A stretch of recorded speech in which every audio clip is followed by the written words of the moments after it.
you believe it? I cleaned this earlier. What's going on, everyone, and welcome back to a brand new video. Today, as you can hear, we are going out in the Sylvia, which is amazing. We're visiting somewhere a bit different, which I'm extremely excited for, because someone who I know who also has an S15 called John, he owns Saitowork, I believe that's how you pronounce it. Sorry if I'm butchering that.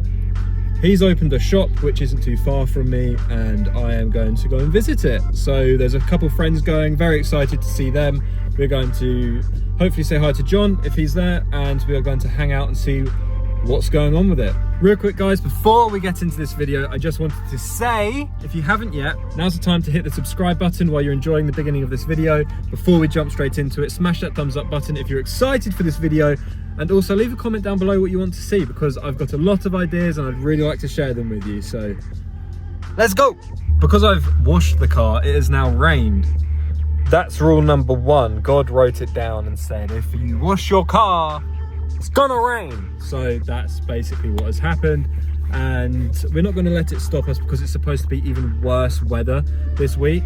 So we are basically just going to go for it. Yes, it's a bit wet on the ground, it's a bit damp, but a little bit of rain never hurt anyone. So we're going to get into this. I don't actually have my tripod, which is a bit of a shame, so I can't record any driving footage. However, you're mainly going to hear some road noise and the exhaust, since we found out from the last video, which if you haven't watched that, maybe click up here. I think it's up here or up here. Watch that video. It was cars and coffee. It was a good time, good vibe. We are just waiting for the engine to come down in revs and to warm up, and then we're good to go.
I'm gonna have to be like a little bit like careful with the music here, because obviously they're playing music from Tokyo Drift, if you can hear it gently in the background. But this set from Top Secret, which they did I think with Tarmac Works or Mini GT, I really wanted when I went to Tokyo Auto Salon, but I didn't get it. But this is really cool. So you got the Toyota Supra Mark IV, you got the R34, and then you've got the S15. I really wanted this set. It comes in this really nice box, and then there's a bigger version here. This is really cool. Then there's the HKS down here as well.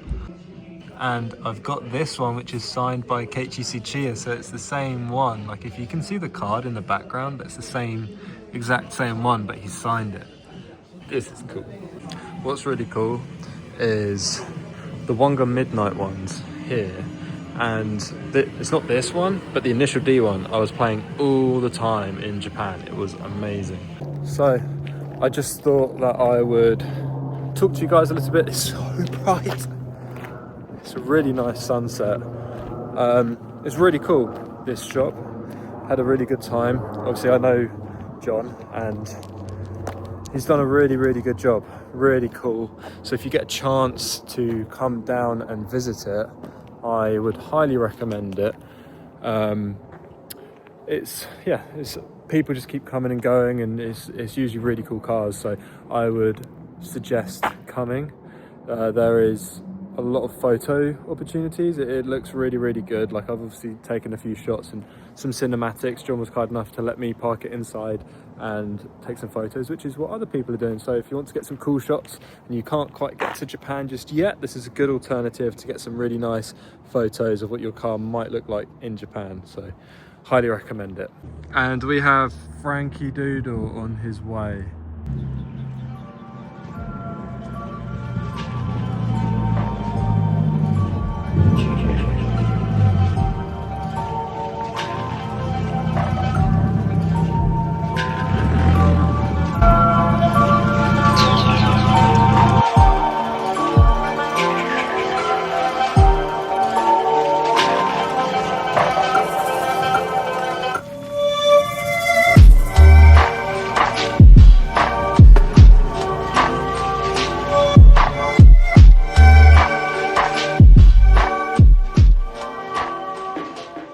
So I hope you have enjoyed this video. Obviously it's not the longest video, which I do apologize about. I was just caught up catching up with friends and checking out the shop. I wish I recorded a few more things. However, the music was copyrighted and a little bit loud, so I didn't want to get any strikes or anything for obvious reasons. However, nonetheless, I really enjoyed this. We will probably be going back at some point and do maybe a bit more of an in-depth view on this shop, because it's a really cool place for car guys to hang out. There's people that I've never seen and never met before, so it's really interesting to see other people's cars and builds, etc. I've been a little bit busy today, so I haven't been able to really film anything. I did briefly take the car out for a drive, and I was wondering if you guys had any advice for me, because when I go on throttle, I mentioned this in the previous video if you saw it, when I go on throttle then come off, or just go onto throttle, there's like a weird vibration sound, and it sounds like it's the chain, but I don't know 100%, because obviously if the chain goes, and it is kind of getting up there in mileage now, so I don't really know whether I just need to replace the chain and that assembly or not. But it's a big job, kind of, and if you pay someone to do it, they charge you quite a lot, so I'm trying to figure out what to do there. If you guys know what it might be, please comment down below and let me know, because I would very much like to know so I can solve it and look after the S15, because at the end of the day I want to preserve this car and make sure that it runs for a very long time. So if I can prevent that and fix it myself, would you guys like to see that, number one, on this channel? And number two, is it that? Is it? I don't know. So if it is, great, kind of great, means I know what the problem is, but then that means I can also fix the issue which is coming up with that. Now the second issue, number two, numero dos, if you will, is the steering.